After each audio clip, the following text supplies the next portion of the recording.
फिर क्या बताते हैं, श्वेत छतर सिर मुकुट विराजे, निराकार निराकार का ढोल पीट रखा था।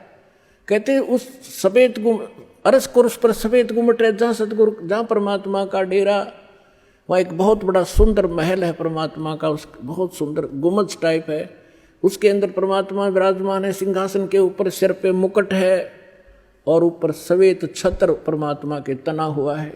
श्वेत छत्र सिर मुकुट विराजे, देखत ना उस चेहरे नू। श्वेत छत्र सिर मुकुट विराजे, देखत ना उस चेहरे नू। ऊंची थलियां खेती बोवई, भूल गए निज डेरे नू। ऊंची थलियां खेती बोवई, भूल गए निज डेरे नू। अब क्या बताना चाहते हैं कि परमात्मा साकार है, मनुष्य सदृश्य है, सभी सदग्रंथों से दास ने प्रमाणित कर दिया आपके समक्ष। और जिन महापुरुषों ने भगवान मिले, सचखंड लेकर गए अपने निज स्थान पर, फिर उनको वापस छोड़ा, उन्होंने अपनी अमृतवाणी में एफिडेविट दे रखा है कौन है भगवान, कहाँ रहता है, कैसी सूरत है और क्या नाम है उसका। तो इन सभी प्रमाणों से आपको सिद्ध हो जाएगा कि कौन है भगवान और कैसी लीला करता है वो मालिक।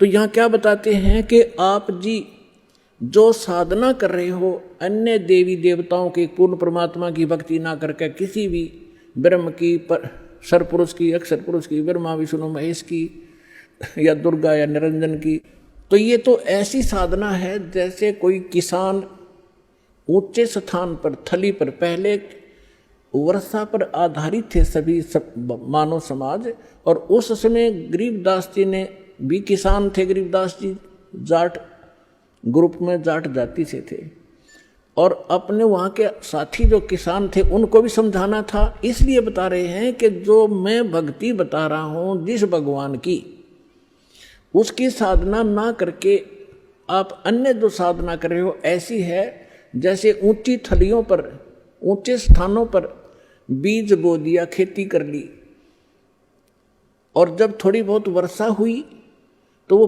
उस थलियों का पानी एक समतल स्थल पर, डहर बोलते थे उसको, डहर, वहाँ आकर इकट्ठा हो जाता था, और उस स्थान को, डहर के अंदर पानी वर्षा भी और आसपास के ऊंचे क्षेत्र का उसी में आ जाता था। और उसमें जब बोई जाती थी फसल, जैसे ऊंची थलियों पर बोई हुई तो वो होती ही नहीं थी, और डहर में बीजा हुआ 1 एकड़ में मनमाने 50 मन कनक हो जाती थी, और ऊंची थलियों पर 2 मन की भी नहीं होती थी मुश्किल से।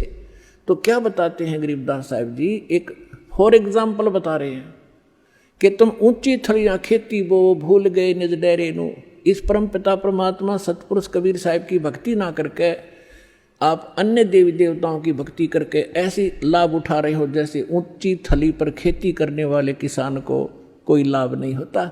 और जो डहर में बीज बोता है, प्रयत्न दोनों एक जैसा ही करते हैं, तो उस डहर वाली यानी उपजाऊ जमीन में और समतल जमीन में घना लाभ होता है।